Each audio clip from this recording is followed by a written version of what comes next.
Hey guys, I hope you guys are doing good. I hope you guys are doing great.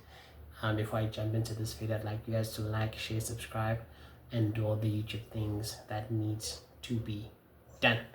So I'm going to talk about 3 interesting things I found while doing some research about studying medicine in South Africa. So I hope you guys are going to enjoy this video. So the first thing I only found 9 medical schools that offer medicine within the universities. Now, I've heard people say that there are 10 medical universities. I've heard someone say that there are 12 medical universities that give medicine within their faculty, but I've only found 9.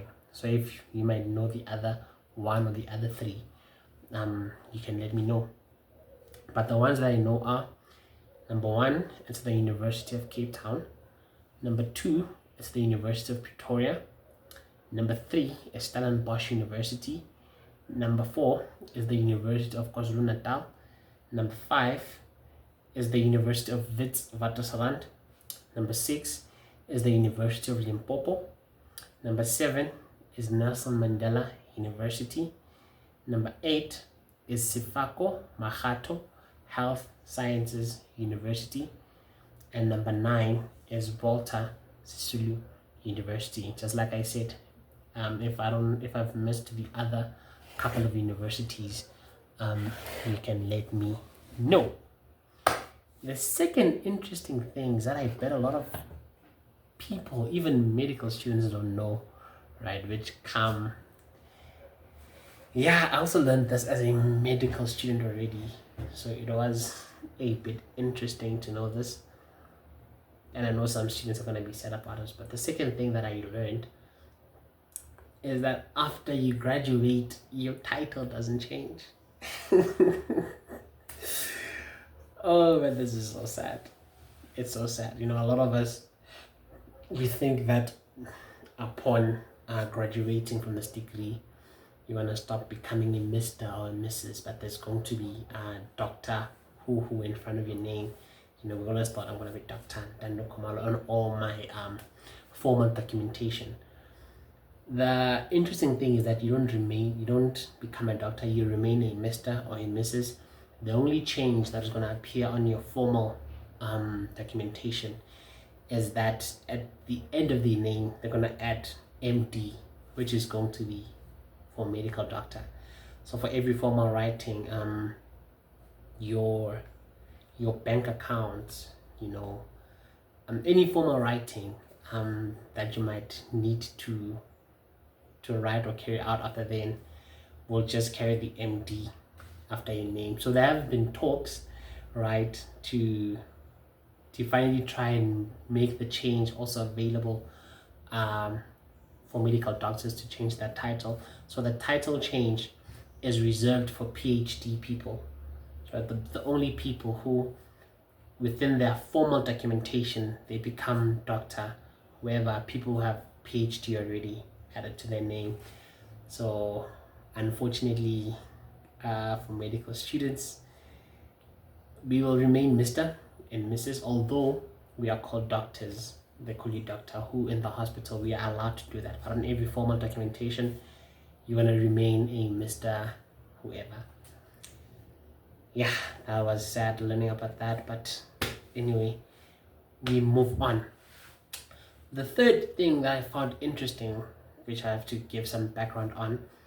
So for most of the universities, wait, I just remember the 10th one is the University of Free State.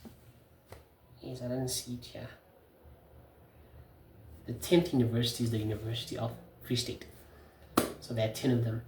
The other thing that is interesting is that we study medicine for most of the universities in South Africa for 6 years, right? They say it used to be 7 years back in the day, but now it's 6 years. It's 6 years across all universities except for the special University of Free State students. For them, it's 5 years. It's interesting how someone who studied 5 years, you've been in university together for the same amount of time, and that person becomes your senior going forward. But anyway, it's 6 years, 5 years with University of Free State students, and then you have to do 2 years of internship, and then after doing 2 years of internship, you have to do a year in ComServe. Although we are hearing rumors that they might remove the ComServe year, then from there on, you are what we call a medical officer, and from that point, you are then allowed to open your own practice.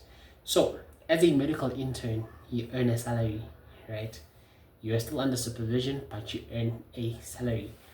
The interesting thing, though, that I found about that I believe not even a lot of medical students know, is that they can make you repeat a block as a medical intern. I mean, how crazy is that? The day I learned about this, I thought it's a joke, or I didn't fully understand it. But usually, when you're a medical intern, a block is about 3 months. And at the end of 3 months, your seniors can come to you and they can tell you, if you're not doing well for that block, they can tell you, we feel like you're not ready for you to pass this block, and we are thereby adding the amount of months that you have to come back and do this very same block, right? So they can add a further 1 month, or they can add a further 2 months, so that your 2 years of internship can be extended to 2 years and a couple of months. So now the interesting things, or which the interesting thing that I haven't really found out what happens with, is the contract, right? So whenever you're an intern, you sign a contract for 2 years.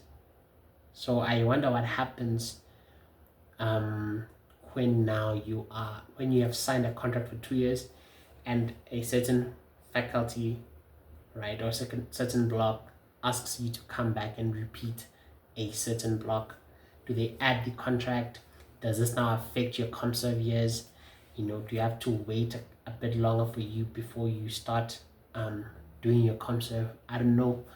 But one thing I am studying at the moment are the implications of you repeating a block as a medical intern.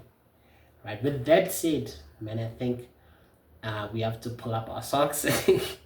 We have to pull up our socks, because you don't know where you might be placed. Wherever you're going to be placed, you must know your work very properly, even as a medical intern.